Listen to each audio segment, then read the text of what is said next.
Good morning all of you. आज की class में हम लोग बीएड फर्स्ट ईयर से पेपर सी 3 को देखेंगे। लास्ट क्लास में हम लोगों ने पेपर सी 3 को ही देखा था, जिसमें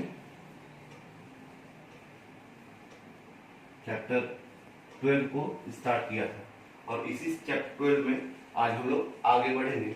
और आज का जो टॉपिक है जिसपे हम लोगों को डिस्कस करना है उसका नाम है तो आज हम लोग जिस टॉपिक को डिस्कस करेंगे वो टॉपिक है शिक्षण कक्ष में सृजनात्मक वातावरण का अनुकूलन। यानी कि जो भी क्लासरूम होता है, शिक्षण कक्ष होता है, उसमें सृजनात्मक यानी कि क्रिएटिव एनवायरनमेंट, सृजनात्मक वातावरण का अनुकूलन, यानी कि adapting the classroom creative environment. यानी कि क्लासरूम को क्रिएटिव वातावरण में ढालने के लिए एक टीचर को किन किन बातों की आवश्यकता होती है, या एक टीचर को किन किन बातों को महत्वपूर्ण भूमिका में लाना होता है, जिससे कि उसका क्लासरूम क्रिएटिव वातावरण का हो सके, सृजनात्मक वातावरण का हो सके। तो इसको हम लोग बिंदुवार देखेंगे, बिंदुवार समझेंगे कि ऐसा कौन कौन सा बिंदु है जिसका उपयोग करके एक टीचर अपने क्लासरूम को सृजनात्मक वातावरण प्रदान करने का कोशिश करता है। तो पहला जो पॉइंट है वो है शारीरिक वातावरण की व्यवस्था। सारे टॉपिक को हम लोग बारी बारी से डिस्कस करेंगे, डिटेल्स देखेंगे उसका। दूसरा है अनुदेशनात्मक वातावरण का संगठन। तीसरा है शैक्षिक तकनीकी का प्रयोग, और चौथा लास्ट है समय तथा अन्य संसाधनों का प्रबंधन। यानी कि यहाँ फिर से मैनेजमेंट की बात आई। तो एक टीचर को इतने कामों को करना होता है, किस लिए? ताकि उसका क्लासरूम क्रिएटिव एनवायरनमेंट में ढल सके, सृजनात्मक वातावरण के अनुरूप हो सके। तो एक शिक्षक को इन सब कामों को करना होता है। अब हम लोग बारी बारी से सबको देखेंगे कि किस बिंदु को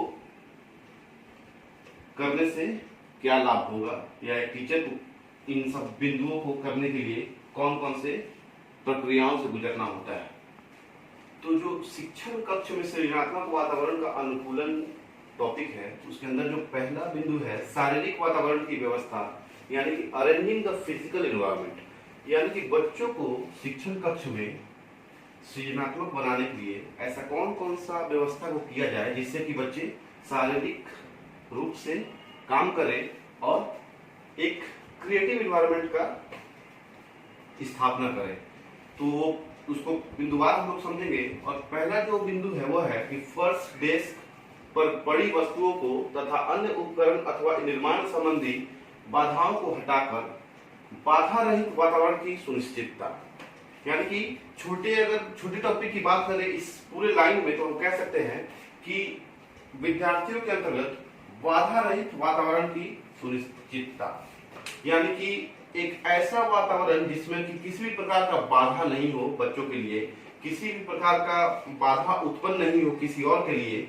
तो एक बाधा रहित वातावरण की सुनिश्चितता शिक्षक को करना चाहिए, ताकि सृजनात्मक वातावरण का निर्माण शिक्षण कक्ष में हो सके। जो दूसरा पॉइंट है वो है कि तापमान, प्रकाश, ध्वनि स्तर, वायु प्रवाह, आकर्षक साज सज्जा के माध्यम से परिस्थिति को सुखद बनाना। हम लोग देखते हैं ना कि एक मतलब छोटा सा इमेजिन है कि हम लोग अपने बेडरूम को ऐसे साज सज्जा से करते हैं, ऐसे साज सज्जा का उपयोग करते हैं ताकि कंफर्ट जोन प्राप्त हो सके। तो ठीक वैसे ही शिक्षण कक्ष को भी कंफर्ट जोन में लाने के लिए उसके तापमान को, कि तापमान मतलब कि क्लासरूम जो है उसमें टेम्परेचर कैसा रह रहा है, बच्चे उसमें विदाउट फैन के भी कुछ देर रह पाते हैं कि नहीं, उसका ध्यान, क्लासरूम में लाइट आ रहा है या नहीं उसका ध्यान, क्लासरूम में अगर एक टीचर ब्लैक बोर्ड के सामने या व्हाइट बोर्ड के सामने रह के अगर अपने बातों को रखता है बच्चों के सामने, तो क्या लास्ट बेंच पे जो बच्चे बैठे हैं उन तक टीचर का आवाज जा पा रहा है या नहीं, उसके लिए स्तर वायु प्रवाह यानी कि हवा का आगमन कैसा है क्लासरूम में, हवादार है या नहीं रूम, उसके लिए, और आकर्षक साज सज्जा, जो भी क्लासरूम में कुछ चार्ट पेपर या कुछ मॉडल्स वगैरह लगे रहते हैं जिससे क्लासरूम अट्रैक्टिव लगता है, तो उन सब चीजों का होना परिस्थिति को बच्चों के लिए एक सुखद अनुभव देता है। उसके बाद है फर्नीचर जो कि आरामदायक हो, स्थायी, व्यवहारिक तथा क्रियात्मक हो, यानी कि बच्चों के अनुरूप फर्नीचर हो। अब जैसे हम लोग देखते हैं कि प्रेप स्कूल वगैरह में छोटा छोटा डेस्क रहता है, अगर हम एग्जांपल लें कि वही छोटा डेस्क अगर हमारे बीएड कॉलेज में हो, तो क्या आप लोग उस छोटे डेस्क पे बैठने में कंफर्ट पाएंगे? बिल्कुल नहीं पाएंगे। तो बच्चों के स्तर के अनुरूप फर्नीचर का निर्माण हो जो कि आरामदायक हो और क्रियात्मक हो। उसके बाद है लास्ट कि स्थान की उचित व्यवस्था। ये बहुत ही महत्वपूर्ण है कि शिक्षण कक्ष के भीतर स्थान का उचित व्यवस्था होना चाहिए जिसमें कि शिक्षक खड़ा होकर घूमकर पढ़ा सके, बच्चे भी आराम से बैठ सके, या सामूहिक रूप से भी अगर चर्चा करना है बच्चों को तो वो उतना जगह होना चाहिए, उतना स्पेस होना चाहिए कि बच्चे अपने काम को पूरा कर सके। तो इस प्रकार से शारीरिक वातावरण की व्यवस्था जो टॉपिक है यानी अरेंजिंग द फिजिकल एनवायरनमेंट, ये कंप्लीट हुआ। अब सेकंड टॉपिक पे हम चलते हैं। जो सेकंड टॉपिक है वो है अनुदेशनात्मक वातावरण का संगठन, यानी कि ऑर्गेनाइजिंग द इंस्ट्रक्शनल एनवायरनमेंट। इसके अंतर्गत अनुदेशनीय वातावरण के अंतर्गत विद्यार्थियों, सामग्री तथा कार्य को सम्मिलित किया जाता है, यानी कि जो विद्यार्थी हैं, जो भी सामग्री है यानी कि टीचिंग लर्निंग है और जो भी कार्य करना है उन सबको इंटीग्रेट कर देते हैं, उन सबको सम्मिलित कर देंगे। और अध्यापक पाठ को संगठित करता है, विद्यार्थियों का समूह तैयार करता है। अध्यापक का कार्य यहाँ होता है कि वो पाठ को संगठित करेगा, ऑर्गेनाइज करेगा पाठ को, कि किस पाठ को किस समय में किन किन छात्रों के लिए विशेष ध्यान देकर पढ़ाना होगा, और ठीक उसी प्रकार विद्यार्थियों का समूह तैयार करता है, यानी कि बच्चों को डिवाइड करेगा कि मतलब देखेगा कि कौन बच्चा किस लेवल का है, किन बच्चे का मानसिक स्थिति क्या है, मानसिक स्तर क्या है, उन सारे बातों को टीचर करेगा। उसके बाद है कि पाठ्यक्रम निपुणता तथा सूचनाओं को अनुक्रम में संगठित करना, यानी कि क्रमबद्ध पाठ को संगठित करेगा। ऐसा नहीं कि पहले पार्ट 1 पढ़ा दिया फिर पार्ट 5, ऐसा नहीं, पार्ट 1 के बाद पार्ट 2, फिर पार्ट 3, पार्ट 4, ऐसे। उसके बाद कि निपुणताओं और सूचनाओं को विषय तथा रुचिपूर्ण क्रियाकलापों के अनुसार व्यवस्थित करना। जब टीचर ये काम कर लेगा कि विद्यार्थियों का समूह जब तैयार कर लेगा, तो ठीक उसी प्रकार निपुणताओं तथा सूचनाओं को विषय तथा रुचिपूर्ण क्रियाकलापों के अनुसार व्यवस्थित करना, यानी कि यहाँ विषय और रुचिपूर्ण क्रियाकलाप, यानी कि किस विषय में किस पाठ के अंतर्गत कौन कौन सा क्रियाकलाप को करवाना है, किन किन एक्टिविटी को करवाना है, उन सब का परफॉर्मा एक टीचर उसका प्रारूप तैयार कर देगा ताकि शिक्षण कक्ष में सृजनात्मक वातावरण का अनुकूलन हो सके। अब हम तीसरा टॉपिक को देखेंगे कि तीसरा टॉपिक क्या कहता है। जो तीसरा बिंदु है वह है कि शैक्षिक तकनीकी का प्रयोग, यानी कि यूजिंग एजुकेशनल टेक्नोलॉजी। यहाँ पे बात आता है तकनीकी का, यानी कि टेक्नोलॉजी का। टेक्नोलॉजी से तात्पर्य है, और मैं मानता हूँ कि टेक्नोलॉजी को आज के जनरेशन में ऐसा कोई नहीं होगा जो नहीं जानता होगा कि टेक्नोलॉजी का मतलब क्या है। तो शैक्षिक तकनीकी का प्रयोग से तात्पर्य है कि शिक्षा का माध्यम जब किसी टेक्नोलॉजी के द्वारा हो जाए तो वहां पे शैक्षिक टेक्नोलॉजी की बात होती है। तो उस शैक्षिक टेक्नोलॉजी के अंतर्गत हम मोबाइल से, कंप्यूटर से या रेडियो से या जो भी इलेक्ट्रॉनिक मीडिया है, इलेक्ट्रॉनिक माध्यम है जो भी, उसके द्वारा शिक्षा ग्रहण करने का काम करते हैं। और वो जो एजुकेशनल टेक्नोलॉजी है जो आज शिक्षा के क्षेत्र में ही नहीं संपूर्ण संसार में जो क्रांति ला चुकी है टेक्नोलॉजी, तो उसी के माध्यम से शिक्षण कक्ष में सृजनात्मक वातावरण का अनुकूलन किया जा सकता है। क्योंकि शैक्षिक टेक्नोलॉजी से तात्पर्य इलेक्ट्रॉनिक मीडिया से है, तो आज हम जैसे इस कोरोना काल में भी हम देखेंगे कि पूरे संसार में कहीं भी जो एजुकेशन का काम हो रहा है वो टेक्नोलॉजी के माध्यम से हो रहा है। अभी मैं जो काम कर रहा हूँ वो भी टेक्नोलॉजी के माध्यम से कर रहा हूँ, और आप जो मेरे वीडियो को देखिएगा, मेरे क्लास को देखिएगा, समझिएगा, पढ़िएगा, वो भी किसी न किसी टेक्नोलॉजी के ही माध्यम से पढ़िएगा। तो कहीं ना कहीं ये जो टेक्नोलॉजी है ये आज के शिक्षा जगत को ही नहीं, संपूर्ण संसार को बहुत ही ज्यादा सपोर्ट की है और बहुत ही ज्यादा आगे लेके जा चुकी है, जिससे कि बच्चे अच्छे तरीके से और क्वालिटेटिव एजुकेशन प्राप्त करने में उनको मददगार हो रही है। पॉइंट क्या कहना है? जो चौथा और लास्ट टॉपिक है इस डिस्कशन का वो है कि समय तथा अन्य संसाधनों का प्रबंधन, यानी कि managing time and other resources. यहाँ पे मैनेजिंग टाइम, ये जो मैनेजिंग वर्ड है, जो प्रबंधन का वर्ड है, प्रबंधकीय कार्य का वर्ड है, ये बहुत ही इंपॉर्टेंट है किसी के भी लाइफ के लिए। तो जब किसी के भी लाइफ के लिए इंपॉर्टेंट है तो जाहिर सी बात है कि शिक्षण कक्ष में सृजनात्मक वातावरण का अनुकूलन करने के लिए भी ये बहुत ही महत्वपूर्ण है। इसके अंतर्गत जो बिंदु है वो है कि पहला, अनुदेशन समय तथा अवधि।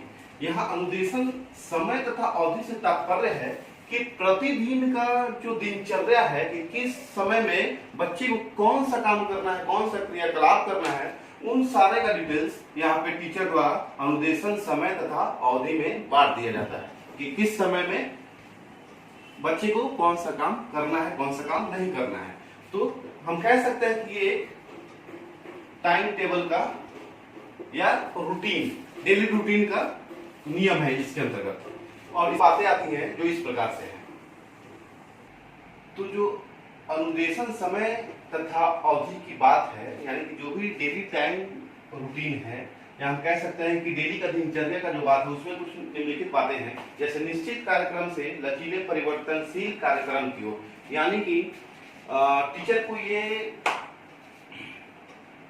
इंस्ट्रक्ट करना होगा बच्चों को कि अगर निश्चित कार्यक्रम फिक्स है तो कुछ कार्यक्रम ऐसे भी होने चाहिए बच्चों के जो परिवर्तनशील किया जा सके या उस काम में किसी और काम को किया जा सके। फिर है कि सरल से कठिन की ओर गृह कार्य देना, यानी कि बच्चों को पहले सरल तथा छोटा छोटा होमवर्क देना चाहिए, फिर जैसे जैसे आगे बढ़ता चला जाएगा वैसे वैसे होमवर्क का जो लेवल है, जो क्वांटिटी है और क्वालिटी है, जो लेवल है, जो उसका लेवल है वो कठिन देना चाहिए बाद में। उसके बाद है कि पसंदीदा क्रियाकलापों को पहले कराना चाहिए, यानी कि जो भी बच्चों का पसंदीदा क्रियाकलाप है वो पहले कराया जाए और जो पसंदीदा क्रियाकलाप नहीं है उस क्रियाकलाप को बाद में कराया जाए। उसके बाद है अवकाश के समय हेतु योजना बनाना, क्योंकि बच्चे सिर्फ विद्यालय और घर नहीं करते, कभी कभी बच्चों का अवकाश भी होता है, तो उन अवकाश का सदुपयोग करने के लिए बच्चों का एक अच्छा सा योजना बनाया, एक प्लानिंग किया जाता है कि बच्चे को किस समय में कौन सा काम को करना है, किस समय में क्या करना है, ताकि टाइम का यूटिलाइजेशन हो सके और टाइम मैनेजमेंट का काम पूरा हो सके। उसके बाद है ऐसे निश्चित कार्य करना जो कि एक दिन में पूरे हो सके। कुछ ऐसे काम को भी बच्चों के द्वारा करवाना चाहिए जो एक दिन में पूरा किया जा सके, कोई मॉडल बनाना या कोई चार्ट प्लान बनाना जैसा कुछ क्रिएटिव काम। और लास्ट है विभिन्न सृजनशील क्रियाकलापों का निर्माण करना, यानी कि शिक्षण कक्ष में सृजनात्मक वातावरण का अनुकूलन इस बात पे भी डिपेंड करता है कि विभिन्न सृजनशील क्रियाकलापों का निर्माण टीचर के द्वारा करवाया जा सके। उसके बाद जो सेकेंड टॉपिक है वो है अधिगम सामग्री। ये भी बहुत ही इंपॉर्टेंट है शिक्षण कक्ष में सृजनात्मक वातावरण का अनुकूलन करने के लिए, क्योंकि अधिगम सामग्री से तात्पर्य है, हम कह सकते हैं सहायक सामग्री, टीचिंग लर्निंग मटेरियल।